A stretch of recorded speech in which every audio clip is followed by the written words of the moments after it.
Hello, my name is Anthony Patch, and welcome to another edition of Pulse.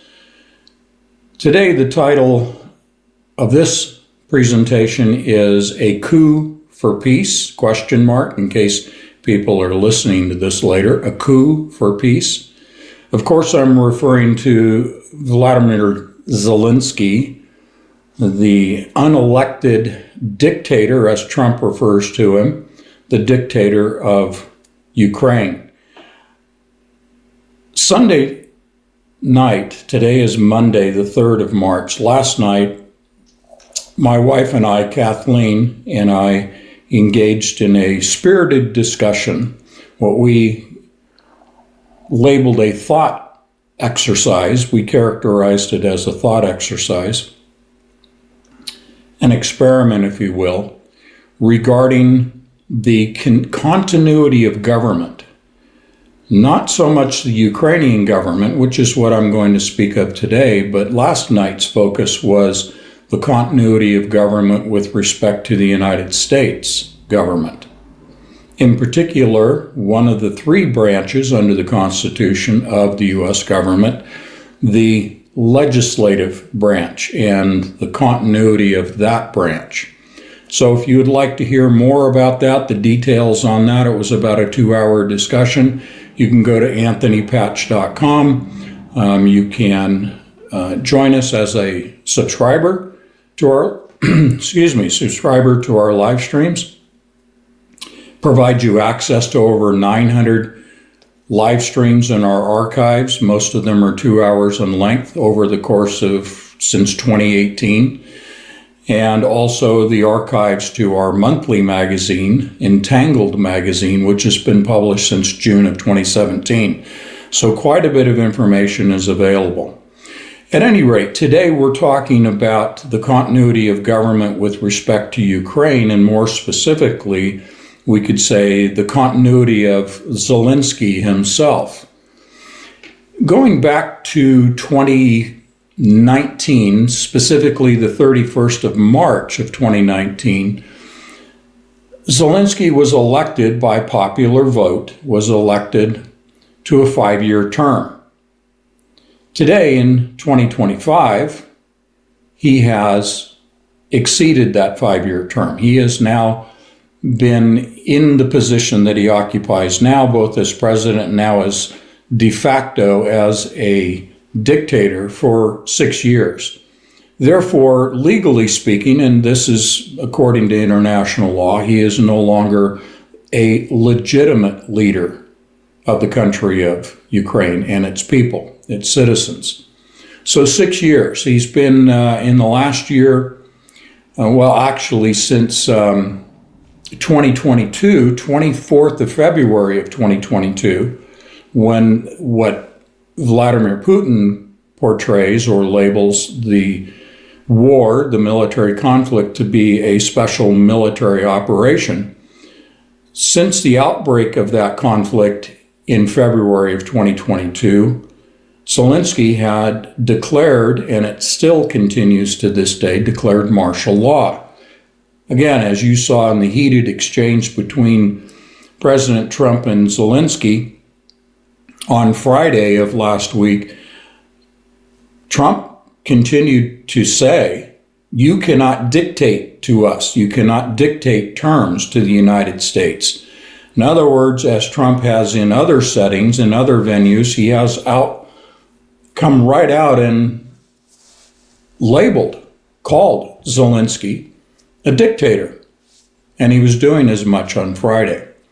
So we produced a live stream on Friday evening, a special, unprecedented. We typically do not provide live streams on Friday. We ordinarily broadcast live on Sunday evening at 7 p.m. Eastern Time for 2 hours.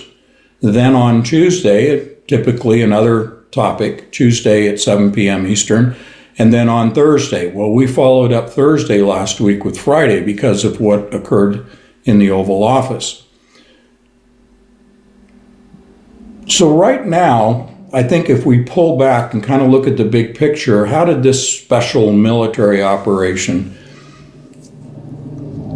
unfold. What precipitated this? What was the goal of the West? What was the goal of Europe and the United States, in particular the United States and the European Union, and by default, NATO? Now, NATO was set up in 1947 by then President Eisenhower as a defensive organization for the defense of Europe and the United States itself. It has since, over the years, morphed into an offensive organization. And as such, what was the goal of this offensive organization? Principally funded and led by the United States government and the United States military. Now, I'm a veteran. I spent 2 years during the Cold War in the 70s stationed in West Germany, as it was then known, and I was responsible for literally hands-on with nuclear warheads, tactical nukes at the time, for 2 years.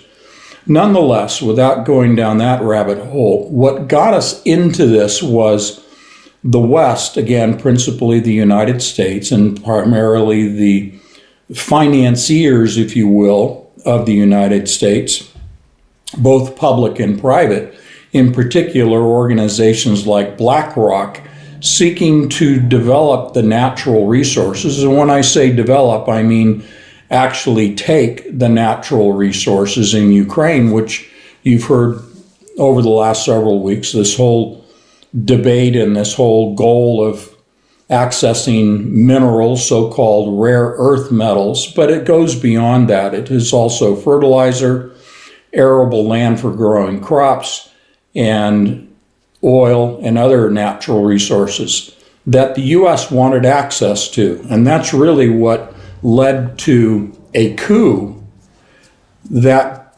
was in 2014. 2014, there was a coup. I believe it was called an Orange Revolution. These are color revolutions. And I'm trying to look for, in my notes here.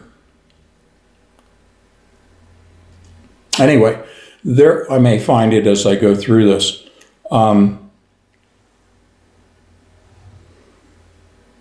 There was an overthrow fostered by both the British MI6 and the US CIA. An overthrow that took place in 2014, a color revolution, as I just said, to install a puppet, which is what Zelensky is, a puppet of the West. The conflict was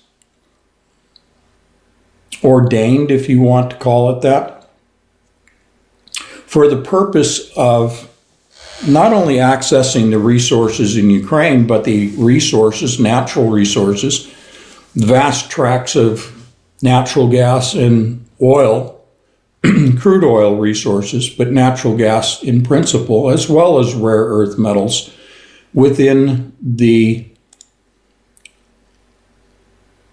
Federation, the Russian Federation of States of Russia. This was to break up the existing government, to overthrow the existing government, the Federation, of which Vladimir Putin was legitimately elected as president of the country of Russia. The CIA and MI6, acting on behest of the US government and private interests like BlackRock, wanted to break up and therefore have access to these natural resources by now having the ability to individually influence the individual states of the Russian Federation, devoid of the overarching Federation of States as a legitimate government. So this has all been about natural resources.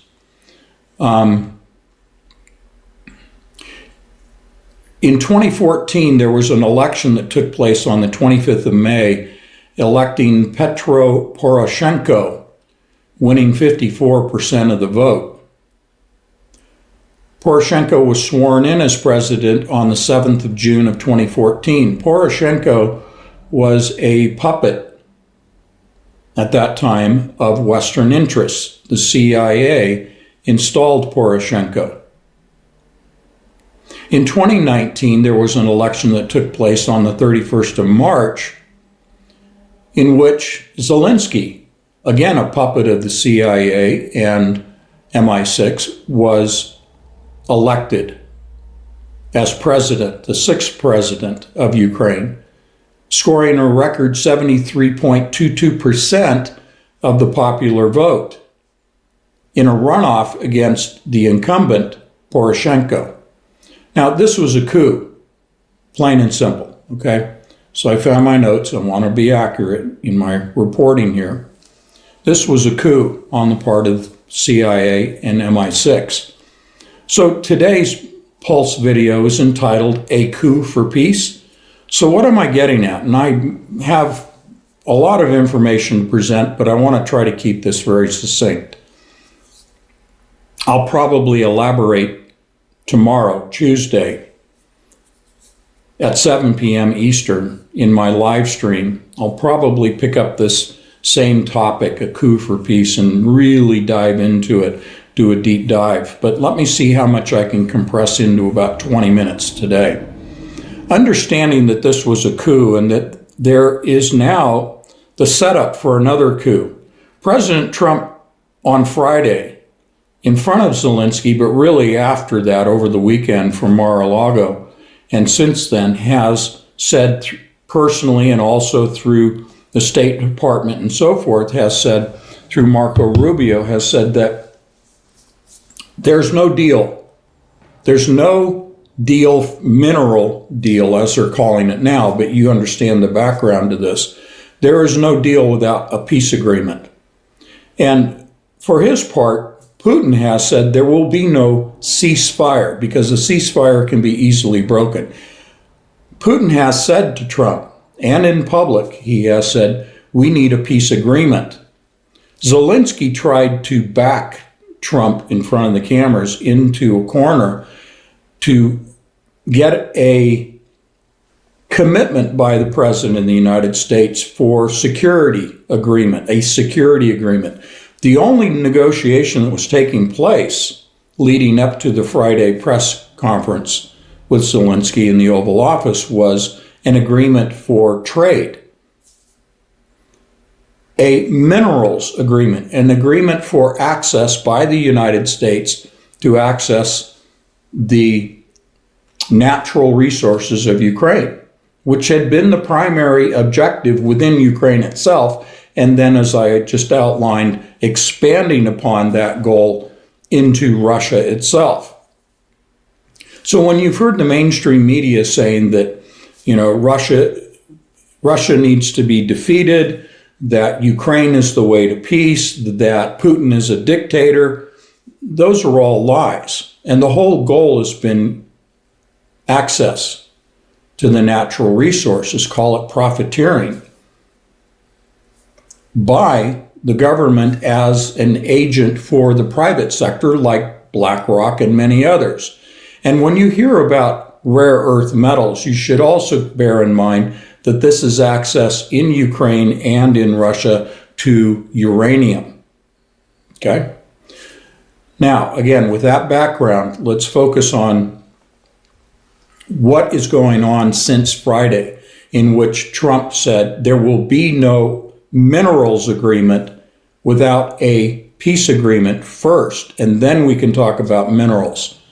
And Trump has essentially said he will talk to Zelensky again. He laid the door open, but only for a peace agreement, and then he will discuss minerals, okay? So there will be no ceasefire. It's peace agreement or nothing at this point. And both Trump and Putin are in agreement to opening diplomatic relations, which they have already done, to engage in talks, diplomatic talks, to craft a peace agreement. Then they can move on from there. So what is standing in the way of the peace agreement? I said this in a previous Pulse. I've said this in several live streams since then. Zelensky is irrelevant. And he really has been irrelevant. ever since Donald Trump was elected and inaugurated, sworn in as President of the United States. When President Trump started his present term, 4-year term, Zelensky instantaneously became irrelevant. It became now only Trump and Putin, and really does not involve the European leaders. And I'm going to address the European leaders here as well. Thus, the meeting between the president and Zelensky, the dictator, last week really was much ado about nothing. It was giving Zelensky one last opportunity to cooperate with President Trump. He failed miserably to cooperate with President Trump. And I should mention with J.D. Vance and with this present administration.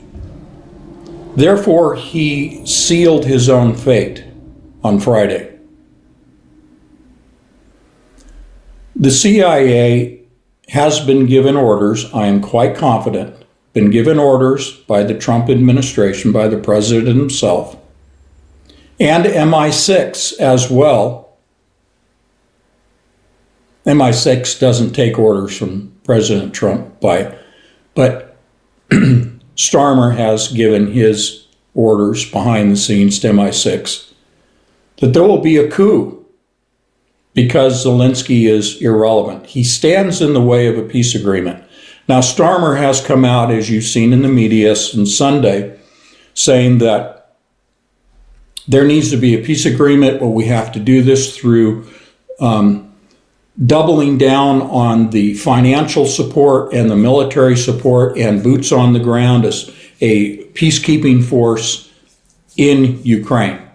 Now that's the public persona, public message, but behind the scenes, Starmer is doing the same with MI6 as Trump is doing with the CIA.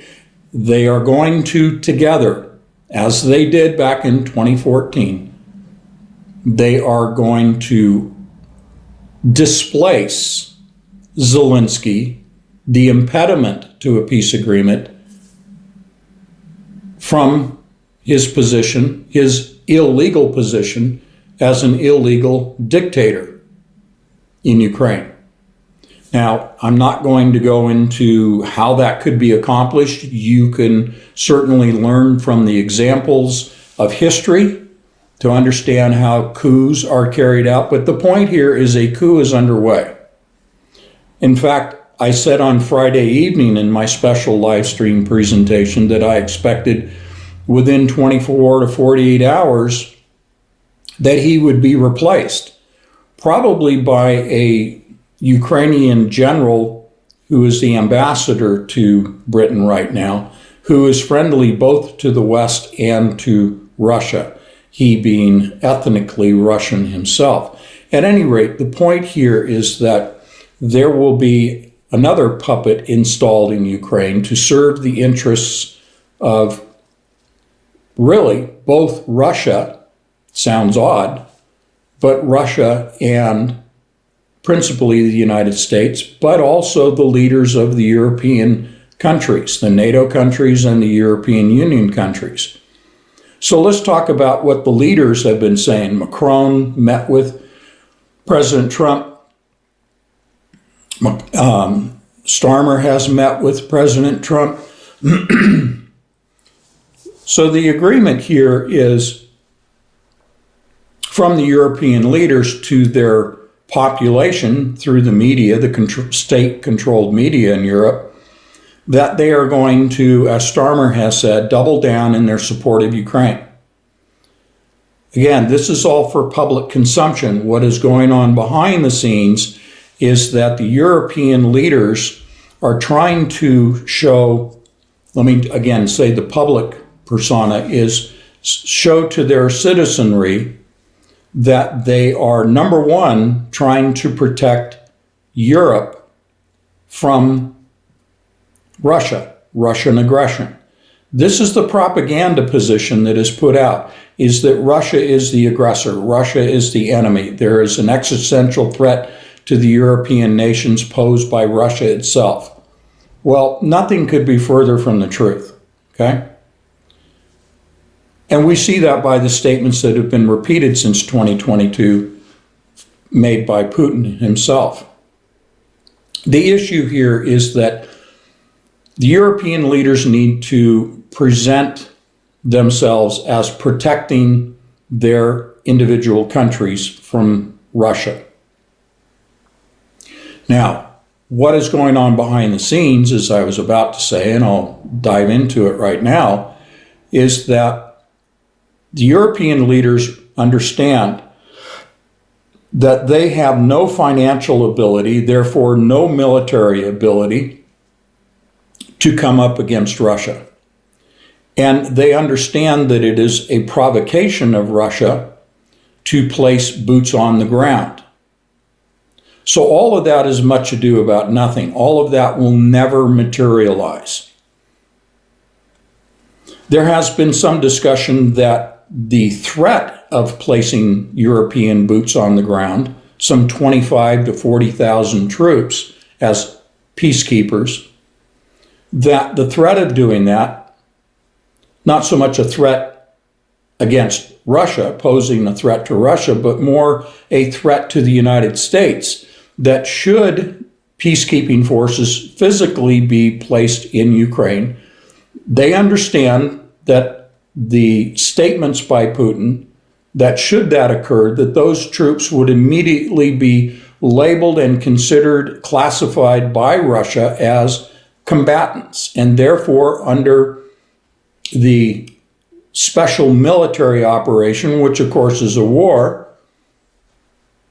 they become legitimate targets, with Russia exterminating, and the word that was used by Putin several times, those troops would immediately be exterminated by Russian forces in Ukraine. Now, this is not lost on the European leaders. Therefore, they're not going to commit boots on the ground. But what is the threat? The threat is that should those troops be placed, and should they come under attack by Russia, this would serve as a tripwire. A tripwire in this case is, once the wire is tripped, that those troops would be attacked, that this would force the United States, force President Trump's hand in supporting those European, again, these are NATO troops, of which the United States is still a member of NATO, under Article 5, that if one nation of NATO, one member NATO, is attacked, all NATO members must come to the aid and defense of that member that is under attack. In this case, these would be NATO member boots on the ground, not Ukraine, but NATO member troops coming under attack in Ukraine.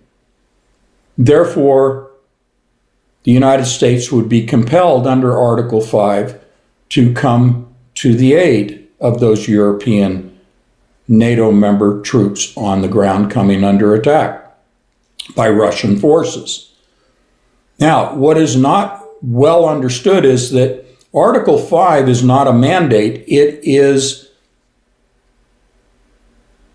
member nations are given the option of coming to the aid of another NATO member that is under attack. It is optional. And you seldom, if ever, hear that. But if you read Article 5, it does give the opportunity for fellow members of NATO to say, no, we're not coming to the aid. We're not engaging in the conflict. Okay? Nonetheless, this is viewed as a tripwire. So that is the public persona coming from NATO leaders, European national leaders like Macron and Starmer, who have been the most vocal in saying they are going to send boots on the ground, peacekeeping forces.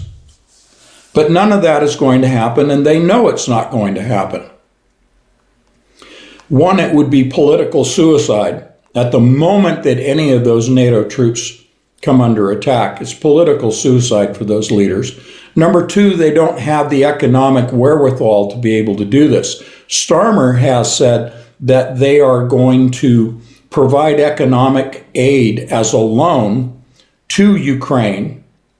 The funds not coming from British citizens, from taxpayers, but coming from the profits earned from the freezing of Russian assets held in Britain. In other words, the interest earned on Russian assets that have been frozen by the British government, and using that interest money as profits to extend a loan to Ukraine for Ukraine to then purchase upwards of 5,000 missiles to be manufactured in Belfast, Ireland, by the British, by the United Kingdom, for the defense of Ukraine against Russia. Well, none of that's going to happen. Again, this is all for public consumption. So what is happening behind the scenes?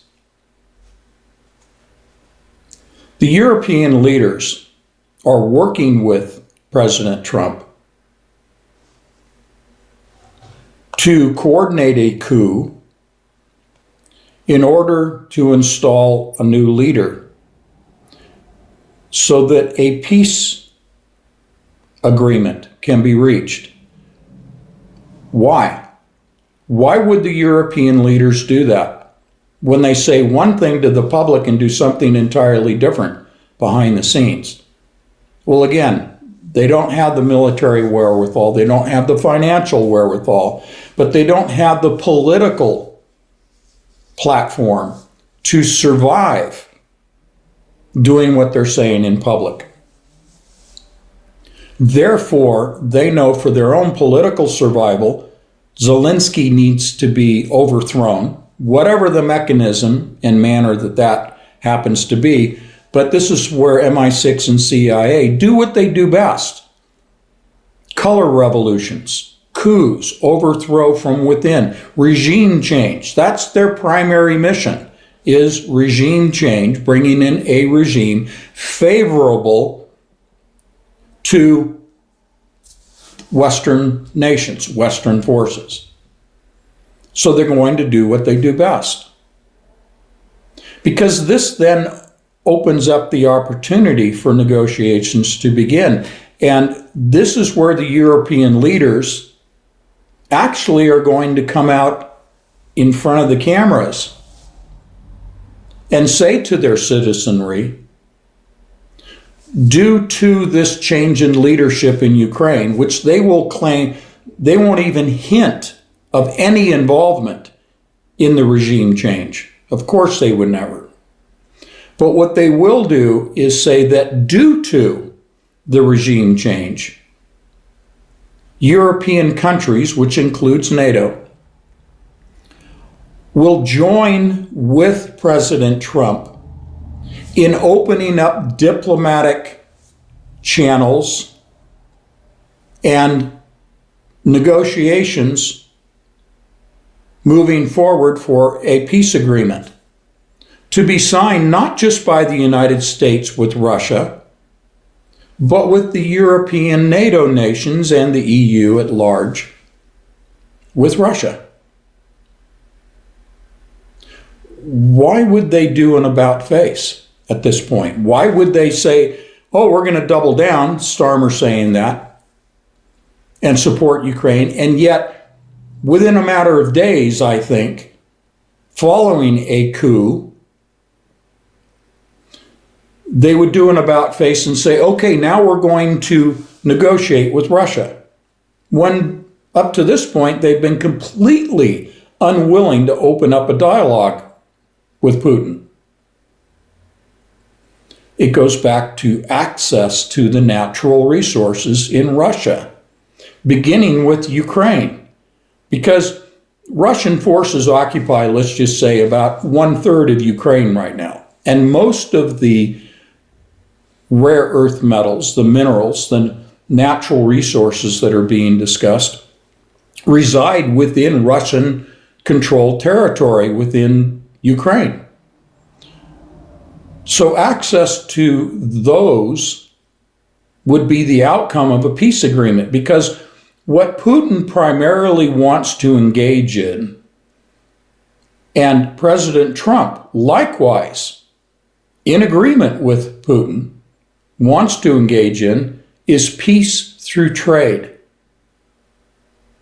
Thus, with a peace agreement, you can then follow that up with a trade agreement. Literally, the West trading with Russia. This benefits Russia. No longer, of course, is there the expense and the loss of life, et cetera, in a conflict. It literally profits Russia to engage in trade with the West in the Russian-controlled areas, which we would now consider former Ukrainian territory, but also allows the West to access the remainder, let's say the 2/3 of Ukraine, occupied by the Ukrainian forces and Ukrainian citizenry. It allows the West complete access to all of the resources throughout Ukraine through a peace agreement followed by a trade agreement.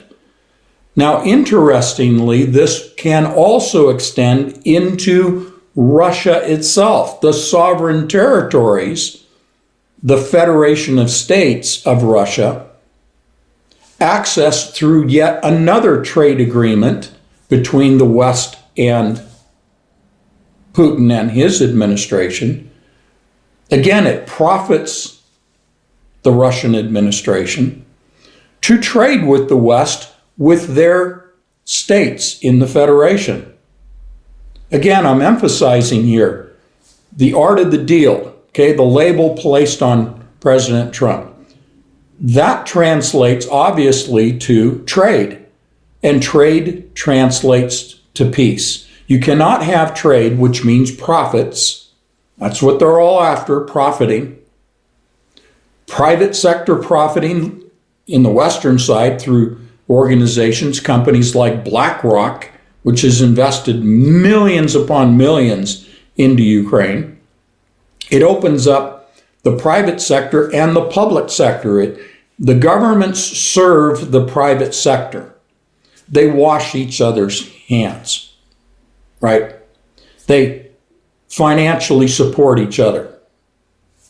You hear public-private agreements, public-private cooperation. Well, that means the government is helping the private sector to profit, while the private sector is lining the pockets of the politicians. I mean, let's just call it for what it is. So this is about profit from trade. You can't have trade unless you have peace.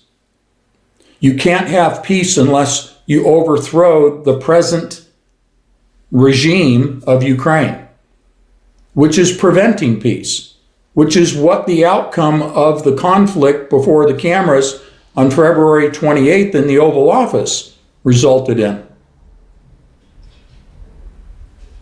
Zelensky at that moment sealed his fate, Friday the 28th of February.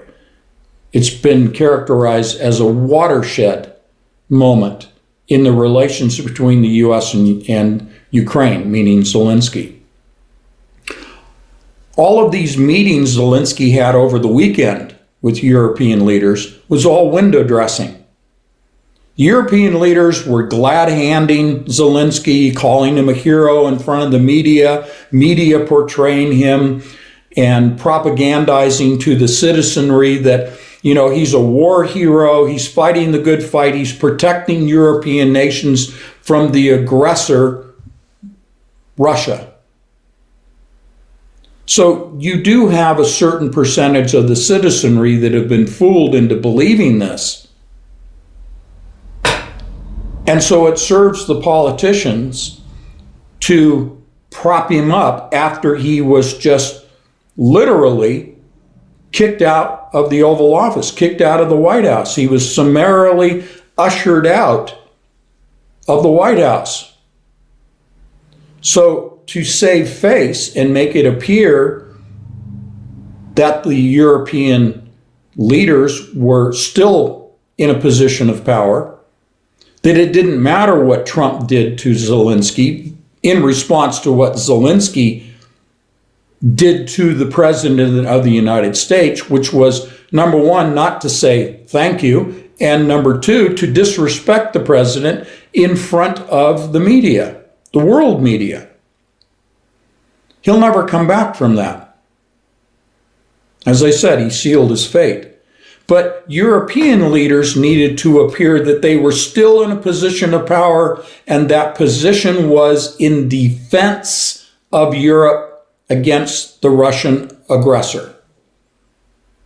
It's all about image. It's called in the media, it's called optics. The optics of the European leaders were to say, oh, we're still strong, we're still powerful, we are still a coalition, and we are still in full support, in fact, greater support of Ukraine, despite what happened in the Oval Office. Those are the optics that occurred over the weekend for Zelensky. And yet understand that each of those leaders before the camera singing the praises of Zelensky already had set the wheels in motion for a coup, because peace could never be achieved without a coup taking place. And they know that.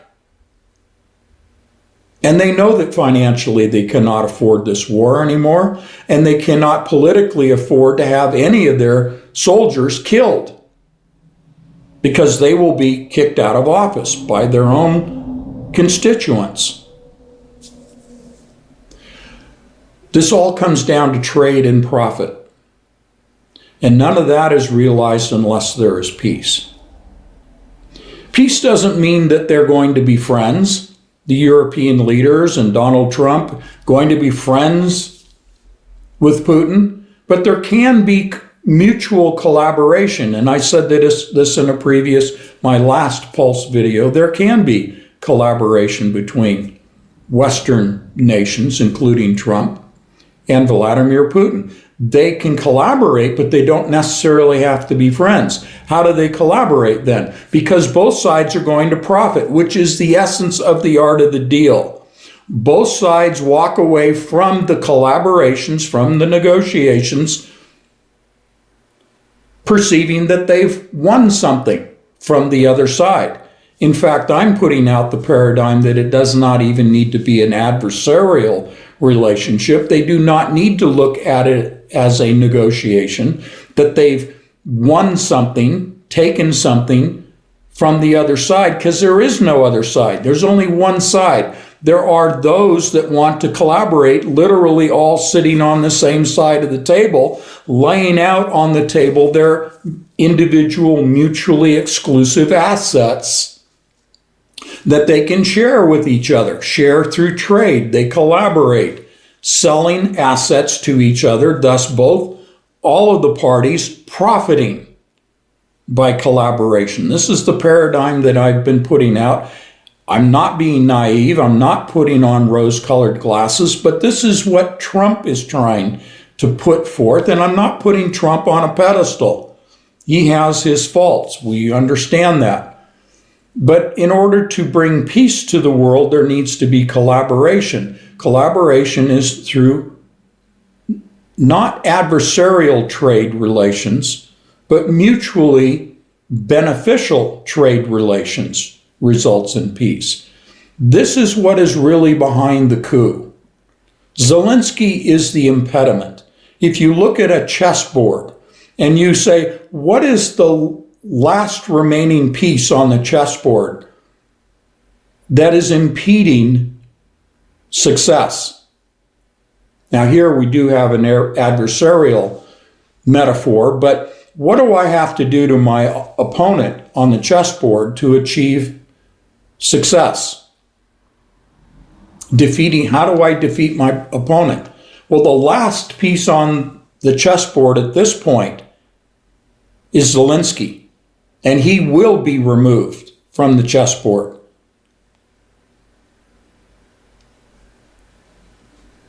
So I give this to you as what I often characterize as an expectation of what is going to happen over the next few days. See, things are moving very quickly, and therefore this cannot be delayed. This coup cannot be delayed much longer. It's been in the works. It's one of the war games, if you will. It's one of the plans that's been in existence. Ever since Zelensky was put in his position by the CIA and MI6, and his predecessor was put in position, all of this has been planned out. It doesn't mean it's a perfect plan, doesn't mean it has a high degree of exactitude, doesn't mean everything works out according to plan. But nonetheless, there is plan A, plan B, plan C, because there are a lot of variables. But they're just instituting right now the plan that exists. So in conclusion, ignore what is being said in the media by European leaders. It's much ado about nothing. They are cooperating with Trump because Trump has said, look, we're done with Ukraine, meaning Zelensky. We are done with NATO.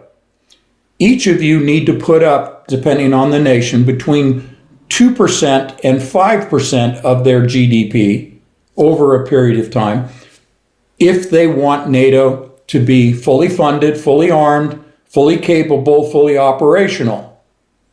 But don't rely on the United States for the financial and for the boots on the ground. In fact, Trump has made it very well known to NATO countries, we could pull our troops out of NATO. There's 50,000 U.S. forces in Germany alone, where I spent 2 years in the 70s as a NATO soldier. Europe understands the consequences of the U.S.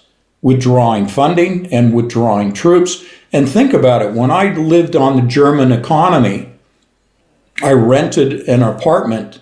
I lived with a German family. There is a tremendous amount of money that an individual soldier spends within the community within which he or she resides, because a great majority of U.S. military live on the economy. They don't live on posts, they don't live in the barracks. Many of them do, but not the majority. The majority prefer to live in the economy. So that has a tremendous effect, and even on post, that's a tremendous financial benefit to the host country. In my case, it was Germany. The prospect of losing that economic input by U.S. forces in European countries would be devastating to the already crippled European economies. So it's not just what would be sent to Ukraine as an economic impact.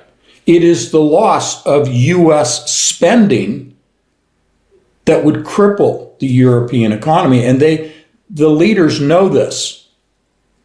So they are willing to remove Zelensky, bring in another puppet to lead the country, bring in a peace agreement, not a ceasefire, but an actual peace agreement, negotiated by the United States and the European leaders, so they save face with Russia.